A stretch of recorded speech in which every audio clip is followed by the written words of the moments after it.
하나님 말씀 받겠습니다. 하나님 말씀 창세기 36장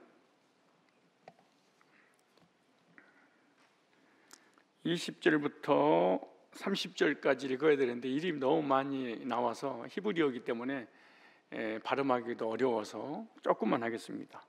20절부터 23절까지 몇 사람이 나오는지 이름을 세어보면서 읽겠습니다. 시작. 그 땅에 온거인 호리 족속 셀의 자손은 노단과 소발과 시브온과 아나와 디손과 예셀과 디산이니 이들은 에돔 땅에 있는 셀의 자손 중 호리 족속으로 말미암아 나온 족장들이요, 노단의 자녀는 호리와 헤만과 로단의 누이 딥나요, 소발의 자녀는 아람과 마하낫과 에발과 수보와 오남이요. 육적 계보의 세일의 자손들 두 번째 시간 이어서 함께 말씀을 나누도록 하겠습니다. 우리는 성경을 읽다가 창세기 36장처럼 이름과 족보가 나열된 본문을 만날 때가 있는데 꼭 이런 말씀을 내가 읽어야 되나? 읽을 필요가 있나? 하나님이 왜 하나님의 사람들, 천국 백성들에 관한 내용을 기록한 거룩한 성경책의 36장에 이런 불신자, 땅에 속한 사람, 지옥 간 사람들의 이름을 이렇게 족보와 이름들을 자세히 기록했을까? 하나님이 실수했던가? 뭔가 문제가 있지 않겠어? 라고 지나가 버리고 싶은, 또 어떤 무슨 누가 누구를 낳고 누구를 낳고 누구를 낳는데 뭐 이런 것을 여기다가 기록했는가? 그냥 의아하게 생각하는 사람들이 있을 수 있는데요. 한번 찾아보겠습니다. 그 이유가 뭘까요 도대체? 한번 찾아봅시다. 고린도 한번 띄워주세요. 고린도전서 10장 11절을 띄워주시고, 자, 다 같이 읽겠습니다. 시작. 저희에게 당한 이런 일이 거울이 되고 또한 말세를 만난 우리의 경계로 기록하였느니라. 뭘로 구약을 우리에게 보여주셨다고요? 거울로 그랬어요. 그러면서 10절에 이렇게 말합니다. 저희 중에 어떤 이들은 원망하다가 멸망시키는 자에게 멸망하였느니 너희는 저희와 같이 원망하지 말라. 그러니까 원망해서 이스라엘 백성들이 광야에서 망했지, 너희도 신앙생활하면서 환경이 어렵다고 원망 불평하지 마라. 그럼 망하게 된다라고 하는 거울로 주신 거예요. 거울을 자세히 보라. 왜 이스라엘 백성들이 애굽에서 나와서 가나안 땅에 들어가지 못하고 망했는지 구약에 기록했잖아요. 또 볼까요? 로마서 10장 6절 보겠습니다. 고린도전서 10장 6절을 찾기가 어려우니까 자, 다시 읽겠습니다. 시작. 그런 일은 우리의 거울이 되어 우리로 하여금 저희가 악을 즐겨한 것 같이 즐겨하는 자가 되지 않게 하려니라. 악한 자들이 악을 즐겨하다가 광야에서 망한 것처럼 너희들도 악을 즐겨하지 마라. 그럼 망하게 될 것이다. 이렇게 거울로 주셨다 그 말이죠. 로마서 15장 4절 볼까요? 로마서 15장 4절을 다 같이 찾으시면 한번 읽겠습니다. 시작. 무엇이든지 전에 기록한 바는 우리의 교훈을 위하여 기록된 것이니 우리로 하여금 인내로 또는 성경이 아니로 소망을 가지게 함이라. 무엇이든지 전에 기록한 바는, 구약에 기록한 모든 성경은 교훈으로 주셨다라고 하는 거예요. 한 절만 더 볼까요? 디모데후서 3장 16절을 보겠습니다. 디모데후서 3장 16절 시작. 모든 성경은, 이 모든 성경 할 때 창세기부터 말라기까지를 모든 성경 그런 거예요. 신약은 아직 바울이 디모데에게 편지 쓸 때는 기록되기 전이기 때문에 구약 때, 구약 모든 성경은 하나님의 감동으로, 그러면 창세기 36장도 하나님의 감동으로 된 것으로 그러겠죠. 누구의 감동? 교훈과 책망과 바르게 함과 의로 교육하기 유익하니. 그러니까 성경은 구원만 기록된 게 아니에요. 구원받고 난 이후에 어떤 삶을 살아야 될까? 거듭난 하나님 백성들이 하나님 백성답게 살지 못하면 이스라엘 백성들이 망했던 것처럼, 징계를 당했던 것처럼 큰 고난이 오고 하나님의 주신 약속을 받지 못하고 멸망당했지. 그러니까 하나님의 백성은 하나님 백성답게 살라. 거울로, 경계로, 교훈으로, 책망과 바르게 함과 의로 교육하기 유익하니. 뭐가? 구약 성경이 그게 어떻게 기록됐어요? 성령의 감동으로. 그러므로 우리가 오늘 은혜 받을 창세기 36장 세일의 자손들을 통하여 얼마든지 교훈을 얻을 수 있다, 그 말이잖아요. 세일의 자손들, 곧 이들은 하나같이 하나님이 언약에 밖에 있었던 사람들입니다. 육적인 사람들이고 세상에 속한 사람들이고 불택자들입니다. 죄책이 기록된 자들이에요. 영적으로 어둠과 수치와 불순종을 상징하는 그런 인물들입니다. 그러나 그 이름을 하나하나 묵상해 보면 하나님께서 우리에게 전하시려고 하는 경고의 메시지, 회개를 촉구하는 이런 내용들이 다 들어가 있습니다. 그리고 그 속에서 드러나는 복음의 그림자를 선명하게 구약을 통해서 보여주고 계시는 거예요. 그래서 오늘 이 시간 이 세상에서 이름은 날렸지만 하나님의 기억 속에 잊혀진 자들의 이름 속에 숨겨진 큰 교훈을 우리가 받았으면 좋겠습니다. 우리는 어떤 이름으로 하나님 책에 기록됐을까? 나는 하나님 앞에서 어떤 존재로 기억되고 있을까? 그래서 오늘 본문의 말씀을 비춰보면서 자신을 돌아보는 그런 시간을 가졌으면 좋겠습니다. 파워포인트를 보면서 이름 한 사람 한 사람을 소개를 그렇게 하도록 하겠습니다. 창세기 36장의 세일의 자손들은 육적 계보에 속한 자들입니다. 다시 한번 다 같이 읽겠습니다. 20절로 22절까지만 시작. 그 땅에 옹고인 호리족속 세일의 자손은 노단과 소발과 시브온과 아나와 디손과 에셀과 디산이니 이들은 에돔 땅에 있는 세일의 자손 중 호리 족속으로 말미암아 나온 족장들이요. 세일의 자손, 호리 족속 세일이다 그렇게 말하잖아요. 쭉 이렇게 족보가 이렇게 기록됐습니다. 오늘은 창세기 36장 21절에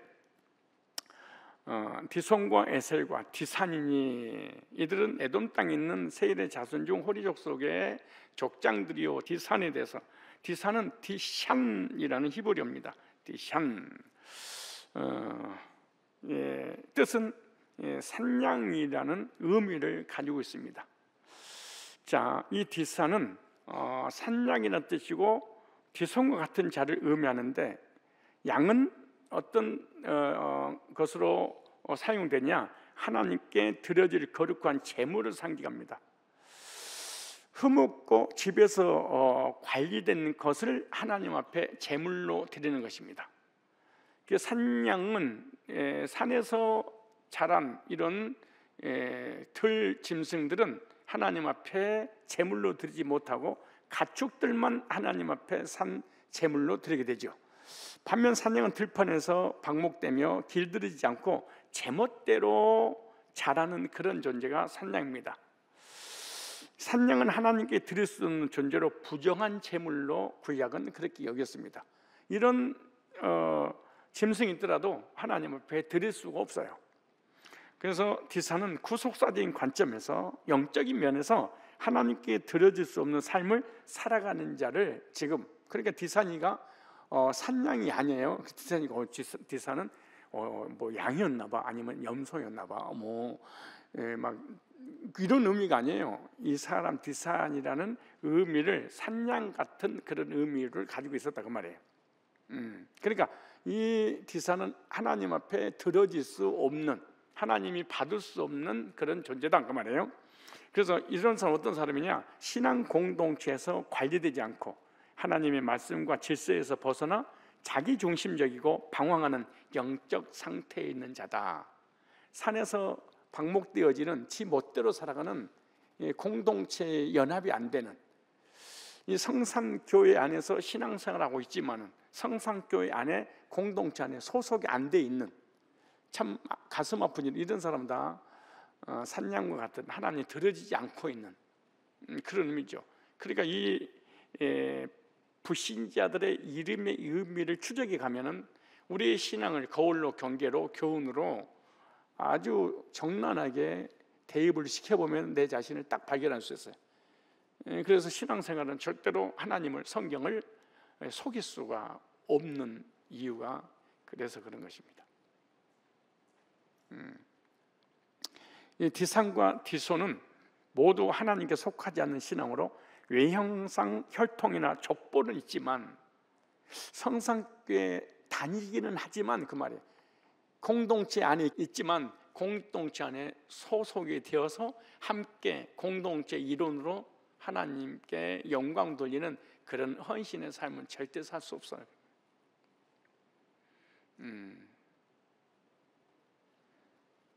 만약 이 말씀을 듣고 나네, 그럼 여러분 디손이나 디산이에요. 하나님 앞에 받지 않는, 들어지지 않는, 실상은 구속사 밖에 있는 자들로 제물로 들어질 수 없는 불순한 삶을 사는 자들을 상징하는 거예요. 하나님께 드려지는 영적 제사에서 죄되고요, 복음의 진리에 참여하지 못한 자, 아무리 말씀을 전해도, 복음을 전해줘도 그 복음 받아들이지 않는 자들. 그래서 이런 사람을 신약에 와서 마태복음 25장에서 주님께서 양과 염소를 나누시는 장면에서 염소, 산양은 심판과 멸망을, 마태복음 25장 41절에 마귀를 위하여 예비된 영원한 지옥에 들어가라, 이렇게 말합니다. 복음을 위하여, 하나님의 영광을 위하여 하나님의 종들이 힘들고 어렵고 고난을 당하고 핍박을 받고 감옥에 들어가고 굶주릴 때 전혀 협조하지 않는, 협력하지 않는, 그러면서 함께 다니는 그런 사람을 염소, 산양, 무서운 말입니다. 디산과 디산은 디손과 마찬가지로 하나님의 구별된 백성이 아닌 자들이죠. 교회 밖에 있으면서도 스스로 만족하는 자, 하나님의 제단에 들어질 수 없는 부정한 영혼을 상징하는 거예요. 그래서 복음을 통하여 거듭나서 구원받고 공동체 안에서 하나가 되어 하나 이론으로 하나님을 섬기는 여거에 배제된 사람들. 이런 사람, 경건의 모양은 있으나 경건의 능력을 부인하는 자니, 경건의 모양, 예배드리고 기도하고 하는 이 모양은 있어, 그러나 구원의 능력은 없는 자니, 그리스도의 족보에서, 생명의 족보에서 죄되죠.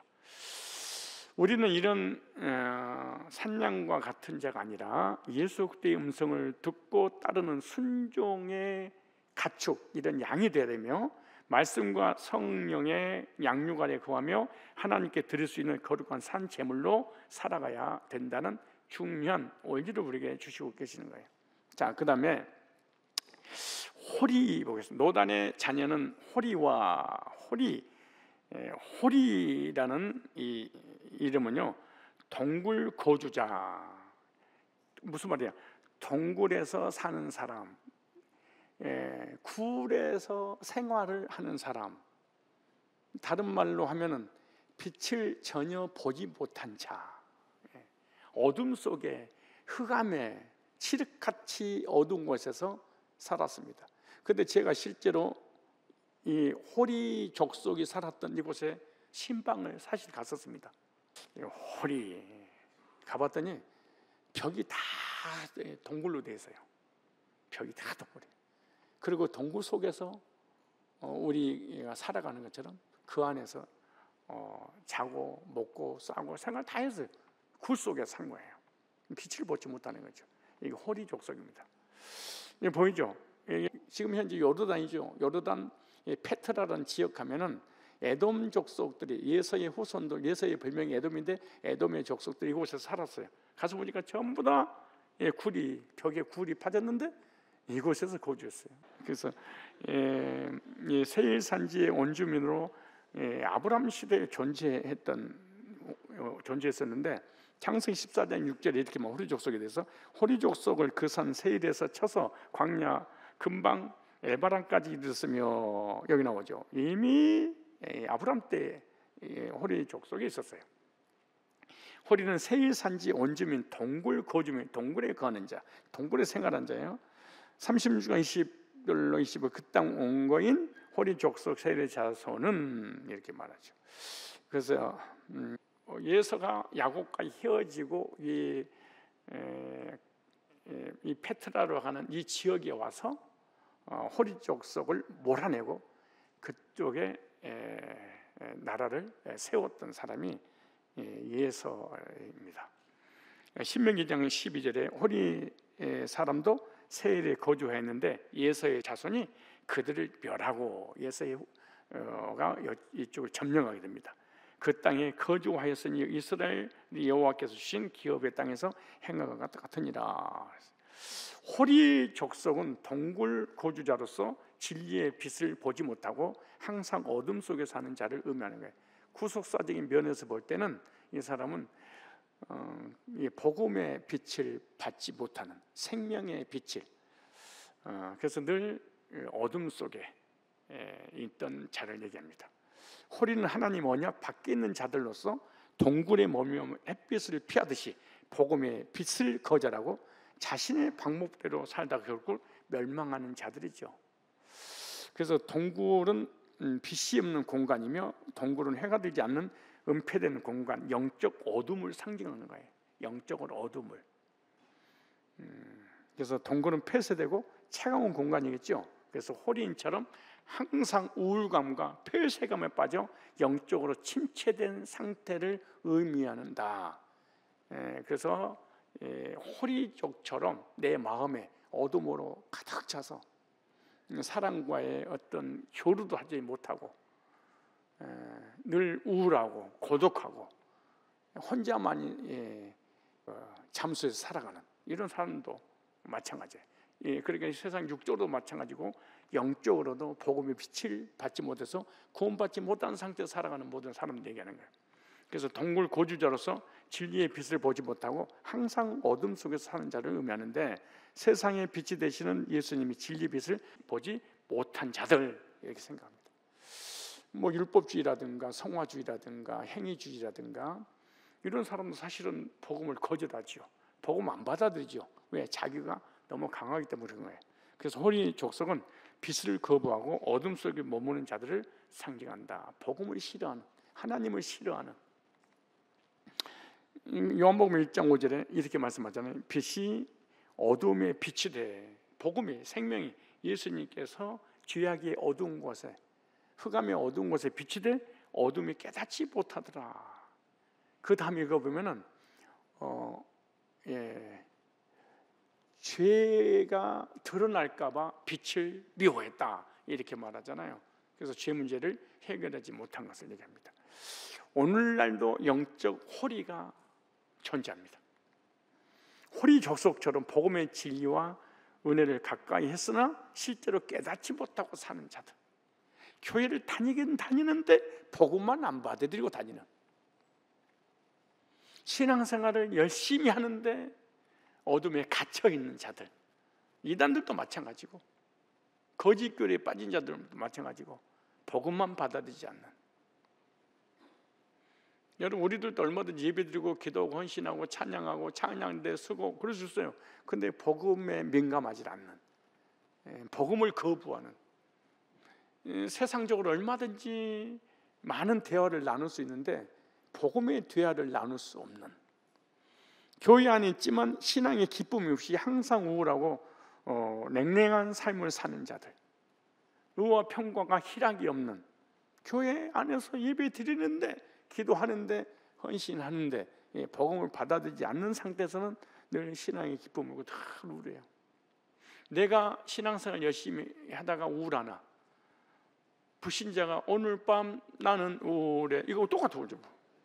불신자가 고독이 넘치나, 아니면 그리스도인들이 고독이 넘치나, 또 그러니까 교회 안에 있는 불신자나 교회 밖에 있는 불신자나 그놈이 쌤쌤이에요. 그리스도인들은 어떤 환경과 시련과 고난과 역경이 와도 하나님 주신 이 기쁨은 사라지면 안 돼요.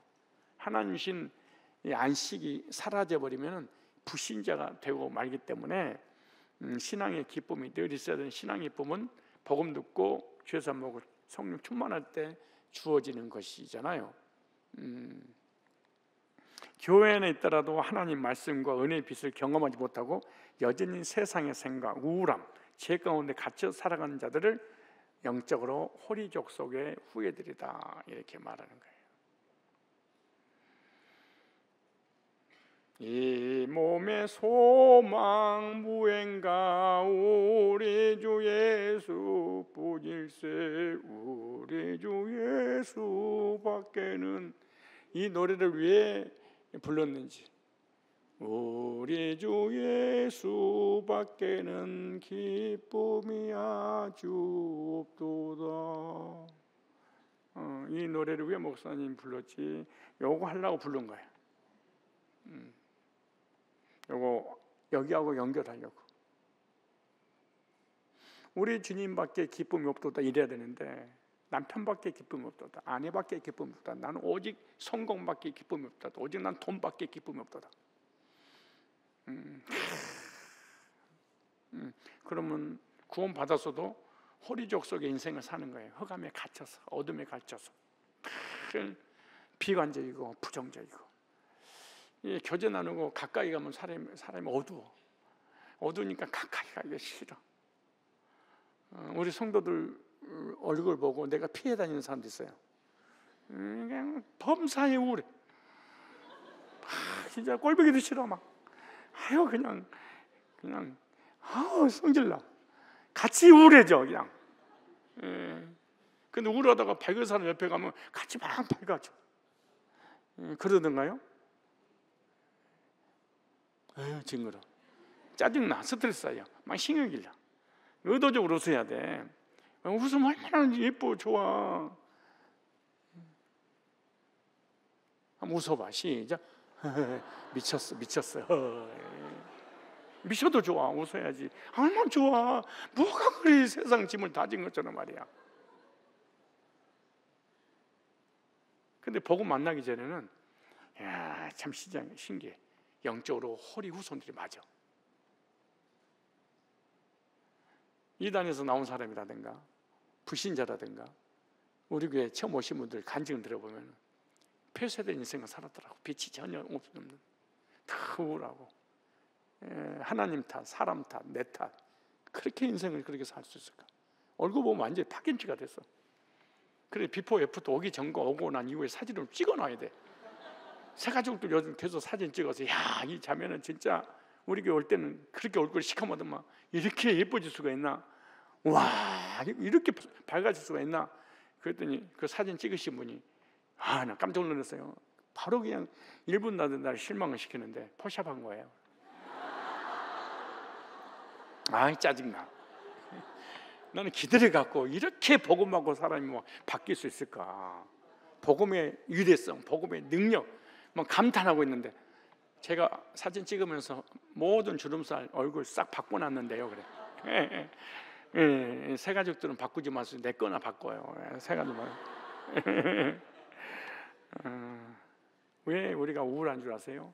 내 뜻대로 안 되니까 그런 거예요. 그리스도인들이. 남편도 내 손아귀에, 아내도 내 손아귀에, 시아버지도 내 손아귀에, 시엄니도 내 손아귀에, 우리 애비도 손아귀에, 내 엄마도 손아귀에, 목사도 내 손아귀에, 내 손에 있느니라. 근데 이게 확 안 지워져. 그러니까 힘들어요. 진짜 이게 죽을 일입니다. 이게 호리족 속의 후회는 아닌데 구원받고 호리족 속에 영향받으면 이렇게 돼버려. 옆서 얼굴 좀 관찰 좀 해봐. 호리족 속인가 잘 봐봐요. 호리족 속이지. 호리족 속 정말 피곤해.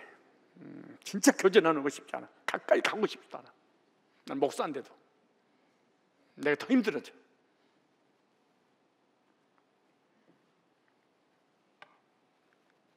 겉으로는 신앙생활 하는 듯 보이지만 마음 깊은 곳은 여전히 죄산 받지 못해 어둠에 갇혀 있는, 즉 언제 문제 해결되지 않는. 복음은 이러한 죄악의 동굴에서 불러내는 하나님의 부르심입니다. 육신적으로든 정신적으로든 영적으로든 이런 우울한 흑암 속에 갇혀 있는, 아브라함의 조카 롯도 소돔과 고모라 멸할 때 거기서 천사를 통해서 나오게 됐는데, 천사가 지시한 예준 아브라함의 거하는 산으로 가라, 피해라. 근데 안 가고 동굴이 조싸움에 동굴을 숨어버려. 그래서 그 딸로 인해서 모압과 암몬 자손이 나오잖아요. 구원받지 못한 불신자가 교회에서 하나님 말씀 듣고 예배드리고 하나님 사람들과 함께 있는 것을 상징으로 우리에게 보여주고 있는 거예요. 거기도 동굴 속에 있었잖아요. 복음을 받아들이지 않은 아브라함의 놀라운 연약자와 함께 있지 않는, 똑같은 거예요. 이런 자들을 하나님이 부르시는데 어떻게 부르실까요? 이사야서 61장 1절 보니까 갇힌 자에게 자유를, 어둠에 갇힌 자에게 노임을 선포하게 하려니라. 희년을 얘기하는데, 희년이 되면 갇힌 자가 자유를, 묶인 자가 풀려나는, 어둠에 갇힌 자에게 노임을 선포하는, 지혜와 사망의 포로들에게 해방과 자유를 선포하는 것이 뭐냐? 복음입니다. 복음은 죄 문제, 사망의 어둠을 해결하는 것이 뭐예요? 복음입니다. 복음은 위대한 거예요. 영적으로 죄악의 감옥에 갇힌 자에게 자유를 선포하는 것이 복음입니다. 저와 여러분들도 복음을 듣기 전에, 복음 만나기 전에, 구원받기 전에는 영적으로 죄악의 감옥에 갇혀서 꼼짝달싹 못하고 영적인 죄악의 포로로 어둠 속에 끌려다녔었잖아요. 율법주의가 됐든 신비주의가 됐든 행위주의가 됐든 불신자가 됐든 이단에 빠졌던, 구원받지 전에는, 복음을 듣기 전이기 때문에 이렇게 갇혀 있는 거예요. 그래서 죄의 빚을 지고 갚지 못한 가난한 자에게 십자가에서 탕감해 주셨다 선포하는 것을 복음, 이렇게 말해요. 복음이 십자가에서 하나님의 공의에 합당한 예수님 피로 그 대가를 지불했다. 그래서 율법에서, 죄악에서, 사망에서, 저주에서 나오라. 이게 복음입니다. 예수 그리스도는 나는 세상의 빛이라 이렇게 하시고요, 그 빛으로 우리를 인도하고 자유케 하셨습니다. 진리가 너희를 자유케 하리라.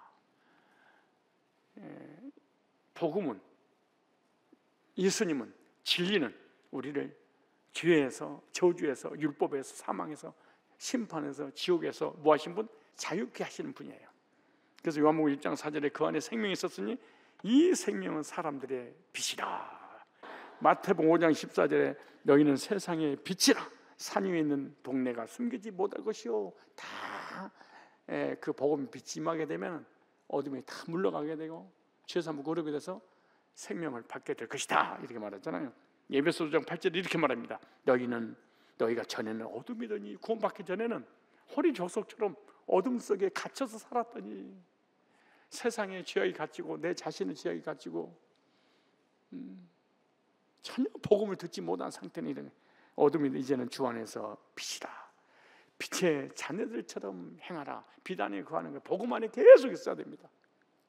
그 다음에 노단의 자녀는 호리와 해맘과 해맘입니다. 해맘은 해맘이라는 히브리어입니다. 해맘, 몰살, 박멸, 혼란, 패닉 이런 의미를 가지고 있어요. 해맘의 유래는요 하맘에서 왔어요. 혼란스럽게 하다, 뒤엉키게 하다, 폐주시키다, 공포에 빠뜨리다, 철저히 무너뜨리다, 이런 의미를 가지고 있는 해맘입니다. 그러니까 교훈으로, 감동으로, 경계로, 거울로 주셨느니라. 이걸 비춰보라는 거예요. 혹시 이런 인물의 의미하고 나하고 연관되어 있다면 빨리 돌이키라. 망하기 전에, 이렇게 말하는 거예요. 구약 성경에서 주로 하나님께 직접 전쟁 중에 원수들을 심판하실 때 사용되었는데, 여호수아 10장 10절에 여호와께서 그들을 이스라엘 앞에서 패하게 하심으로 피하게 하심으로 이 말이 헤맘의 개념을 표현한 거예요. 헤맘. 이들이 누구냐? 복음을 거부한 자의 최후입니다.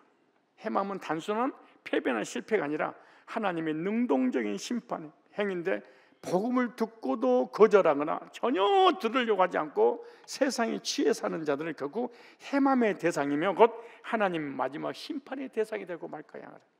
복음을 받아들이지 않는 자들의 최후를 지금 말하고 있는 거예요. 그래서 주님의 재림을 준비하지 않는 자들, 하나님의 경고를 무시하는 자들은 마지막 날은 완전한 혼란과 멸망에 빠지게 된다. 이 땅에서 잘 먹고 잘 살고 족장 들이고 왕들 반열에 들어선 그 시대이기 때문에 대단한 사람들입니다. 그러나 성경은 하나님의 기억 속에서 잊혀진, 그리고 인류의 모든 사람들을 기억 속에 잊혀진 사람들을 이렇게 의미하고 있는데, 헤맘은 예수님이 재림 때 죄 가운데 있는 자들의 종말적 상태를 상징하고 있는 거예요. 그날은 거룩한 영광의 날이 되게 되는데, 거룩한 영광의 날은 어떤 날이냐? 바로 우리들을 예수 믿고 구원받은 사람은 영광의 날이 될 거예요. 축복의 날, 생명의 날, 영원한 천국으로 인도하는 영광스러운 날이 되는데, 동시에 의로우신 심판의 날입니다.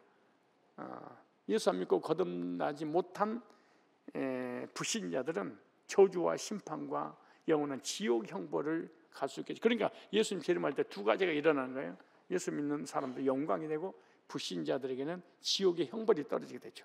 그날에 그분의 이름을 거절한 자는 멸망의 혼란 속에 빠지고, 그분을 믿고 기다린 자는 영광 가운데 서게 될 것이다.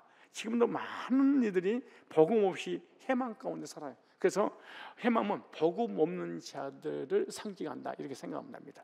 교회를 다녀도 신비주의나 율법주의나 성화주의나 행위주의나 복음을 거부하는 자들, 복음을 들었는데 거부를 해, 이 사람은 헤맘의 영적인 후예들입니다. 혼란스럽고 방향 없이 사는 사람들, 즉 복음 없이 살아가는 이들은 이미 영적 헤망 가운데 있는 거예요. 이 복음이라고 하는 것은 공허를 딱 채워줘요. 복음은요, 혼돈, 질서를 딱 채워줘요. 복음은요, 어둠을 딱 물리쳐버려요. 이 복음의 놀라운 역사입니다. 그래서 복음 딱 받아들이면 신앙이 막 혼란스럽지 않아요. 복잡하지 않아요. 하나님 믿는 거 어렵지 않아요. 단순해요. 복음은 단순해요. 우리 어떤 청년이 이단에서 나와서 구원 간증하는데 너무 명쾌하대. 도대체 믿음이 뭐냐? 너무 다락방에서 25년 있었는데 믿음이 뭔지를 몰라다니. 도말해 주신 거, 기억지 않으신 거, 간과해 주신 거, 이것이 믿음이고, 너무 쉽다는 거야. 복잡하지 않는다는 거야. 렘넌트 안 해도 된다는 거예요. 렘넌트 안 하고, 그루터기 안 하고 말이야. 하나님의 말씀을 듣지 않고 회개하지 않는 사람은 결코 멸망해. 즉 복음으로 돌아오지 않는 사람을 얘기하는 거예요. 그러나 복음 안에 있는 자는 헤맘이 아니에요. 예수 그리스도를 믿는 자는 더 이상 헤맘의 대상이 아니다. 우리는 심판이 아닌 구원과 평강, 영생의 약속을 받고 약속 가운데 사는 사람들입니다. 예수님의 재림은 두 가지 반응이 나타날 건데요, 믿는 자에게는 영광이고 거부한 자에게는 혼란과 멸망, 혼란스러울 거예요. 이런 얘기만 들어도 혼란스러워요. 이거 헤맘입니다. 그날은 누구에게나 찾아옵니다. 예수 믿는 자들도 찾아오고 예수 믿지 않는 자들에게도 찾아옵니다. 신자나 불신자나 겉사람이나 속사람에게 다 찾아옵니다. 그러나 그날의 성격은 내가 오늘 복음 앞에서 어떻게 반응하냐에 따라 지금 결정되는 것이 헤맘의 역사입니다. 복음을 듣고 그 복음에 반응했느냐 반응하지 않았느냐, 내 걸로 받아들이냐 받아들이지 않는 따라서 결정되는 거죠. 그래서 로마서 8장 1절에 헤맘에서 탈출하는 유일한 길은 그리스도 예수 안에 있는 자에게 결코 정죄함이 없나니, 예수 그리스도를 영접하고 예수 그리스도의 안으로 들어와야지 죄 문제 해결되기 때문에 헤맘의 저주에서 풀리게 되겠죠. 그래서 고린도후서 6장 2절에 이렇게 말합니다. 보라, 지금은 은혜 받을 만한 때요, 보라, 지금이 구원의 날이다. 지금은 미래를, 내세를, 영원한 세계를 결정하는 것이 내일이 아니라 지금이다. 아직도 헤맘의 심판은 완성되지 않았습니다. 지금 복음을 듣고 회개할 수 있는 기회입니다. 죽기 전까지는 헤맘이 오지 않았습니다. 예수님 재림하시기 전까지는 헤맘이 오지 않았습니다. 죽어버리면은 이제 그걸로 헤엄하면 되는 거예요. 하나님의 심판대에서 멸망을 당하게 됐죠. 그래서 복음을 거부한 자의 최후를 보면서 우리는 오늘 믿음으로 순종하는, 복음에 순종하는, 복음을 영접하는 하나님의 사람들이 되시기를 바랍니다. 그 다음에 딥나 보겠습니다. 36장 22절에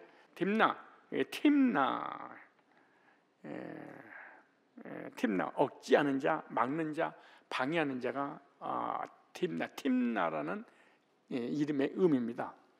36장 12절에 보니까 예스의 아들 엘리바스의 첩 딥나는, 자 보세요, 예스의 아들 엘리바스의 첩 딥나는 아말렉을 엘리바스에게 낳았으니, 참 이 엄청난 사건이 여기서 벌어지게 되죠. 이들은 예서의 아내 아다의 자손이며 그랬어요. 예서의 장자 엘리바스의 첩 딥나는 영적 원수 아말렉의 뿌리입니다. 근본입니다. 여기서 아말렉이 나타나서 이스라엘 백성 내국에서 출애굽해서 가나안 땅에 들어가기 전에 광야에서 가나안 땅에 들어가지 못해서 틀어막으면서 엄청난 대전쟁을 일으켰던 무시무시한 기독교인의 적이 여기서 딥나를 통해서 나오게 됩니다. 영적 원수 아말렉이 뿌리며 하나님의 언약 밖에서 태어난 자. 그래서 하나님의 백성들, 하나님의 사람들, 천국 가는 길을 틀어 막는 자들의 근본 뿌리가 여기서 나오게 되죠. 그래서 하나님 일을 겉으로 방해하지는 않지만 실상은 은근히 지속적으로 영적인 길을 막는 자를 의미하는 거예요. 이게 충청도 사람이에요. 충청도 사람의 특징이, 이 전라도 사람은 경상도 사람 화끈하잖아요. 안 믿어, 싫어, 됐어. 그런데 이 사람은 믿는 것 같기도 하고 안 믿는 것 같기도 하고 뭔가 결정을 짓지 않아. 그러면서 예수 안 믿는 사람들이 예수 믿는 사람 강력하게 전라도나 경상도 핍박하잖아요. 그 사람은 은근히 사람을 죽이면서 못 가게 하는 이래요. 아말렉은 충청도를 얘기하는 게 아니에요. 예를 든 거야. 그러니까 이런 사람은 다 이게 좀 이상한 사람들 다 여기 36장이 다 이름 속에 다 들어가 있어. 못 속여. 아말렉은 광야에서 이스라엘 백성들 뒤에서 공격하는 원수들입니다. 뒤통수 치는 자들. 출애굽기 17장 8절에 때에 아말렉이 이르러 이스라엘과 느비딤에서 싸우니라. 엄청난 전쟁이었습니다. 전쟁. 모세가 손을 들면 여호수아가 이기고 모세가 손을 내리면 모세가 내린 거예요, 여호수아가 내린 거예요. 아무튼 두 사람 중에 한 사람이 내렸더니 패하게 되고, 그러니까 아론과 홀이 다 받쳐서 연합을 하잖아요. 그래서 승리로 이끄는, 이게 바로 tim나의 그 후손으로 아말렉이 나온 거죠. 그때 tim나가 없었다면 얼마나 좋았겠어요. 신명기 15장 17절 19절에 너희가 애굽에서 나오는 길에 아말렉이 네게 행한 일을 기억하라. 잊지 마라. 기억해라. 그들이 하나님을 두려워하지 아니하고, tim나의 후손 이 아말렉 족속은 하나님의 사람들을 절대 두려워하지 않습니다. 차별금지법이라든가 동성애라든가 기독교인이 아무리 못하게 방해라고 난리쳐도 하나님 자신 자체를 두려워하지 않으니까 끄떡하지 않습니다. 목회자들도 두려워하지 않습니다. 그들은 하나님을 두려워하지 않냐고 막무가내겠죠. 너를 길에서 만나 너희 피곤함을 타서 근근히 죽이는 사람들, 피곤에 지쳤을 때 뒤통수 치는 자들, 성도들 신앙생활하다 시험 들고 넘어지고 어려운 일이 있을 수 있잖아요. 그 틈을 타서 실족시키는 이단 같은 존재들. 신앙생활하면 눌릴 수도 있고 시험 들 수도 있고 상처받을 수도 있고 교회 그만 다니고 싶은 생각도 있을 수도 있고, 우리가 마음이 안 좋으면 밥 먹기 싫은 것처럼 영적인 말씀 듣기도 싫고 이럴 수 있는 것이지, 그 기회를 타서 구원 받았냐 안 받았냐 말이야 막 이래가지고 흔들리는 거니까 구원 안 받았구만, 다시 구원 상담해야 되겠구만, 아주 이런 거 하면 안 돼, 하지 마지, 이런 거 못 써요. 그들이 하나님 두려워하지 않냐고 너를 길에서 만나 너희 피곤함을 타서 네 뒤에 떨어진 약한 자들 찾느니라. 실천지 안상홍 정명석, 이게 참 율법지 이단들 뒤통수, 진짜 교회에서 신앙생활 약한 사람들 다 빼돌리는. 교회 안에서도 마찬가지야. 남 뒤통수 치는 사람 있잖아요. 특별히 약한 사람 꼬드겨 가지고 더 신앙생활을 더 못하도록. 그러므로 네 하나님 여호와께서 네게 주어 기업으로 얻게 하시는 땅에서 네 하나님 여호와께서 너로 사면에 있는 모든 대적을 벗어나게 하시고 네게 안식을 주실 때 너는 아말렉의 이름을 천하에서 도말할지니라. 너는 잊지 말지니라. 너의 대적 아말렉 잊지 마라. 이단들 하나님 나라 천국 가는 그 길을 틀어막고 신앙생활 잘하고 하는 사람을 은근히 뒤에서 하지 못하도록 막는 인본주의적으로. 딥나는 영적 대적인 아말렉의 시작점입니다. 하나님의 구속사적 역사에 무관심하고 무반응한 자의 뿌리입니다. 겉으로 조용하지만 실상은 틀어막는. 딥나는 드러내놓고 하나님을 대적하지 않는다는 거예요. 숨어서 하는 거예요.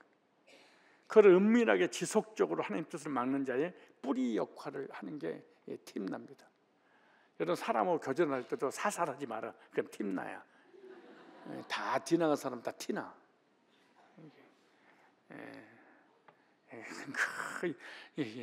막 이렇게 고개를 탁 쳐들고 교제를 나누세요. 있잖아. 이런 거 하지 마라. 에휴, 진짜 징그러 죽겠어. 우리 교회 그런 한 사람도 뭐가 없어. 내가 이런 얘기해서 사사사사 문자로 전화로 와요. 문자로 하면 티나니까 있지. 우리 만나서 얘기하자. 사사사사 해가지고 이거 부정적이고 사람 죽이는. 왜 그렇게 이렇게 하는 줄 아세요? 딴 사람 비방하니까 알면 안 되니까 숨어서 아유 징그러. 은밀하게 지속적으로 하는 뜻을 막는 자의 역할. 겉보기엔 조용해 보이지만 조용한 사람 조심해야 돼. 실상은 영적 대적 아말렉을 낳는 자입니다. 딥나가. 그 사람을 통해서 영향받아서 하나님 백성들을 전체를 몰락시키려고 하는 딥나. 우리 교회도 이런 사람 있었을까 없었을까요? 얼마나 많이 있었겠어. 근데 다 이게 티가 나가지고 나중에 나가게 되지. 디모데후서 3장 5절을 보세요. 특이한 상황이 있어요. 경건의 모양은 있으나 예배드리고 기도하고 헌신하고 막 회개하고 헌금하고 믿음 있는 것처럼 막 구원상담도 하고 막 있어. 경건의 능력은 복음을 부인하는 자니 이 같은 자들에게 돌아서라. 가까이 하지 말고 교제하지 마. 영향받으니까. 다시 옆 사람 보고 아유 진짜 징그러게.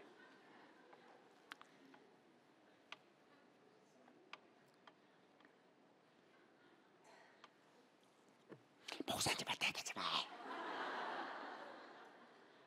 목사님 알면 가운데서 또 가. 숨어서 어쩌면 이단하고 똑같은지. 이게 누구예요? 팁나. 야, 뭔 말인지 못 알아? 다 티나 그 말이야. 아말렉 뿌리는 하나님이 구속소를 대적하는 모형입니다. 딥나가 낳은 아말렉은 이스라엘 가장 집요한 원수였습니다. 끝까지 붙들고 늘어지는 딥나 아말렉 대적 역사는 은근한 방해, 교묘한 공격, 하나님이 구속의 대적으로 계속 연결됩니다. 지금도 복음을 거부하고 하나님 나라를 무너뜨리려고 하는 자들. 딥나는 어디 있어요? 교회 안에도 있다. 원래 우리가 이제 딥나라고 하는 팁나, 이게 앞에 있는 게 타부입니다. 히브리어 알파벳이 타부, 맴, 눈 이기 때문에 발음할 때 팁나 이렇게 이 맴이 되어서 님으로 들어가서 팁나 이렇게 하거든요. 그러니까 원래 근데 우리 발음에도 얼마나 번역이 잘 됐는지 팁나나 그냥 세상 일에는 열심히나 교회 일에는 무반응, 억제, 미룬 태도를 가진 자로 적용하면 됩니다. 교회는 다니는데 교회에 대한 관심은 없습니다. 그게 참 신기하죠. 하나님이 왜 나야 나중에라고 하면서 하나님의 부르심을 미루고 회피하는 태도. 더 나아가 자기만 안 하는 것이 아니라 옆 사람의 사명도 깨트려서 함께 헌신 못하도록 틀어막는 자, 11조라거나 건축을 하거나 뭐 교회 헌신 보고사거나 하들 때 그 사명이 불타오르게 있는데 은근히 세상적으로 빼돌려서 하지 못하게 막는 자. 참 사명은 감염됩니다. 그런데 순종도 감염되지만 방해도 감염됩니다. 다 감염돼요. 헌신한 사람 옆에 있으면 헌신하고요, 헌금하고 싶은 사람 옆에서 헌금하고 싶고요, 선교하고 싶은 사람 있으면 교회 봉사하고 싶은 사람 옆에서 봉사도 함께 하고 싶고, 막 사명 막 불타. 사명은 다 이렇게 퍼쳐 나가기 때문에 부정적인 것도 마찬가지야. 딥나는 태도가 아닌 씨앗입니다. 무슨 말이냐? 겉으로 조용하지만 그 안에서 아말렉이 씨가 자라는데 공동체에서 은근한 냉소적이고 부정적인 언어를 퍼뜨리고 회의적 태도를 퍼뜨립니다. 해봤자 안 돼, 또 그거야 힘들어라는 그런 믿음의 신앙의 은혜의 불들을 꺼버리는 이런 사람이에요. 데살로니가 5장 19절에 이런 사람은 성령을 소멸시키는 사람입니다. 성령을 소멸시키지 말며 나는 어떤 존재인가? 나는 복음사에게 순종하는 자인가? 억지하는 딥나인가? 나는 누군가의 열정을 북돋는 자인가? 의욕을 꺾어버린 자인가? 자기 자신을 스스로 점검해 볼 필요가 있어. 왜 내 주변에 있는 사람들은 헌신 안 하지? 내 주변에 있는 사람 왜 섬김이 없지? 내가 다 오염시켜서 그런 거예요. 다 전염되고 오염되고 다 퍼져나가는 거예요. 무슨 영향을 끼치는 거 얼마나 중요하냐. 기도하는 사람 옆에서 기도하게 돼 있어요. 찬양하는 사람 옆에서 찬양하게 돼 있어요. 헌신하는 사람 옆에서 헌신하게 돼 있어요. 그러지 않는 사람 옆에서 맨날 그러지 않는 사람 뭉쳐 있어요. 손 하나 까딱 안 하는 사람은 평생 까딱도 안 하는 사람, 까딱도 안 해서 까딱도 안 해요. 나는 성령의 불을 키우는 자인가 꺼버리는 자인가? 작은 순종 하나가 하나님 역사를 엽니다. 복음 앞에, 헌신 앞에 즉각 순종하는 하나님의 사람들이 되시기 바랍니다. 하나 마치겠습니다. 아란입니다. 아란. 36장 23절이에요. 아란이라는 이 의미는 불의한 자, 불공정한 자, 악을 행하는 자, 이런 뜻을 가지고 있어요.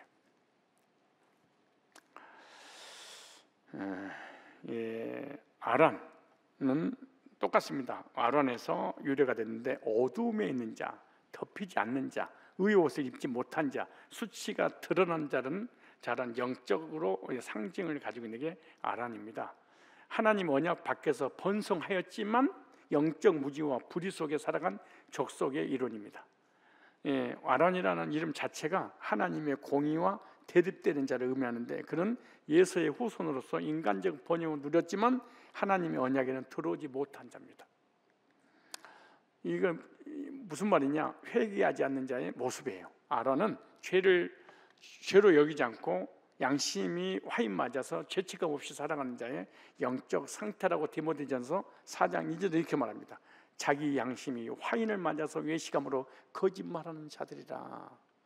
양심의 이 소시오패스 같은 양심의 가책이 없는, 양심이 반응하지 않는 마귀의 주변 사람을 전혀 의식하지 않는, 자기가 하고 싶은 것만 하는, 이게 아주 위험한 자들이죠. 그래서 의의 옷 없이 수치 가운데 선 자입니다. 그래서 아론은 자기 의에 빠져서 하나님의 의를 거부하는 행위주의자들이죠. 자기 의가 너무 충만하니까 하나님의 의를 받아들이지 않는 자들. 이거는 교회 밖에 있는 것이 아니고 이 창세기 36장에는 교회 안에 있는 자들을 얘기하는 거예요. 세상 사람을 얘기하는 게 아니에요. 세상 사람은 성경을 읽을 필요도 없고 여기다 기록에 놓는다고 해서 자기가 무슨 관계가 있겠어요.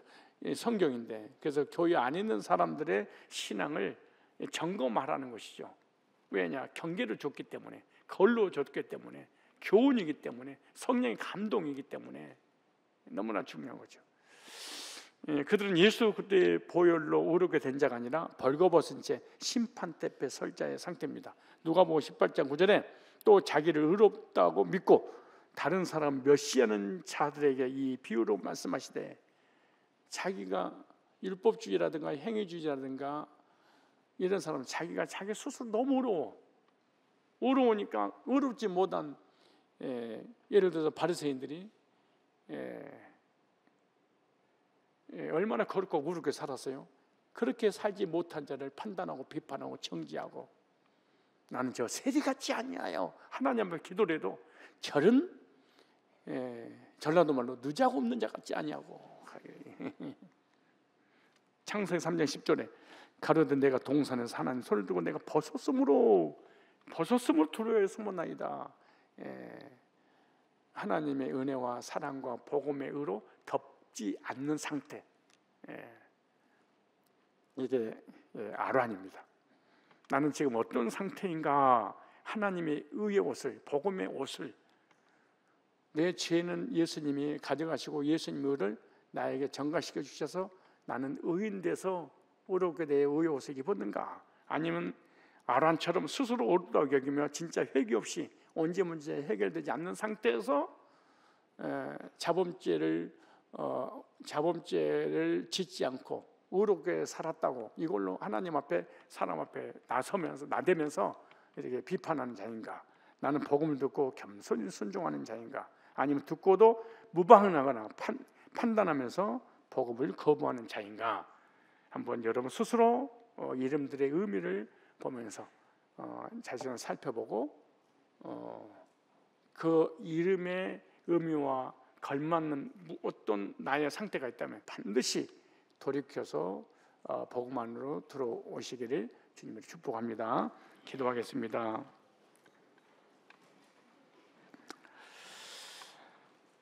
우리 인간의 역사를 주관하시는 하나님 아버지, 오늘도 말씀 앞에 저희를 세워주셔서 감사를 드립니다. 우리 안에 숨겨져 있던 죄의 모습을 하나씩 드러내 보여주셔서 감사합니다.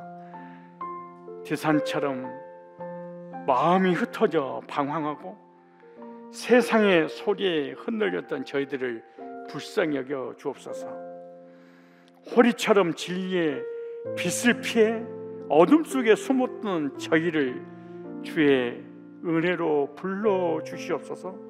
해맘처럼 쾌락과 자기를 즐기며 살아온 삶의 허망을 깨닫도록 은혜를 베풀어 주시옵소서. 딥나처럼 주님의 뜻을 미루고 예민했던 나태함과 완고함을 용서하여 주옵소서. 아란처럼 회개하지 않고 자기 위에 갇혀서 살았던 교만함을 깨트려 주옵소서. 주님, 이제는 더 이상 흩어진 자가 아니라 주님께 모여 예배하는 자로, 어둠 속에 숨은 자가 아니라 빛 가운데 걷는 자로, 자기의 즐거움에 빠진 자가 아니라 주의 뜻을 따르는 자로, 미루는 자가 아니라 즉각 순종하는 자로, 자기의 의에 사로잡혀 살아가는 어리석은 자가 아니라 오직 하나님의 은혜로 사는 저희들 되게 하여 주옵소서. 우리의 모든 수치와 방황과 교만을 십자가 아래 내려놓습니다. 이제는 오직 복음만 붙들고 주님의 은혜 안에 빛 가운데 빛의 인도받아 빛 따라 복음 안에서 살기를 원합니다. 성산교회 모든 성도들 빛 가운데 나올 수 있도록 빛으로 인도하여 주시옵소서. 창세기 36장에 기록된 이름의 의미 하나하나가 우리에게 주어지는 교훈이요, 경계요, 거울이요, 성령의 감동으로 책망과 바르게 함과 의로 교육하기 유익하기 위해서 기록해 놓으신 말씀을 싸우니 한 사람 한 사람 이름의 의미를 풀어갈 때마다 거기에 우리의 믿음을 비춰보고 우리의 상태를 비춰봐서 잘못된 걸 과감하게 내려놓고 하나님께서 기뻐하시는 생명의 빛, 복음의 빛 안으로 들어갈 수 있도록 수동의 은혜를 베풀어 주시옵소서. 축복합니다. 주 예수 그리스도의 거룩하신 이름으로 기도드리옵나이다. 아멘. 이제는 우리 주 예수 그리스도의 은혜와 하나님 아버지의 크신 사랑하심과 성령 하나님의 내주 인도 역사하심이 오늘 수요 예배와 또한 수협에 나와서 주의 전을 돌아보는, 그리고 주님의 은혜를 깊이 묵상하고 사모하며 말씀을 붙잡고 다시 소망으로 나아가기를 원하는 모든 주의 존귀한 백성들과 그 가정과 자녀와 삶의 모든 자리 위에 실시간 영상으로 예배드리는 주의 백성들 위에 이제로부터 영원까지 항상 함께 있을지어다. 아멘.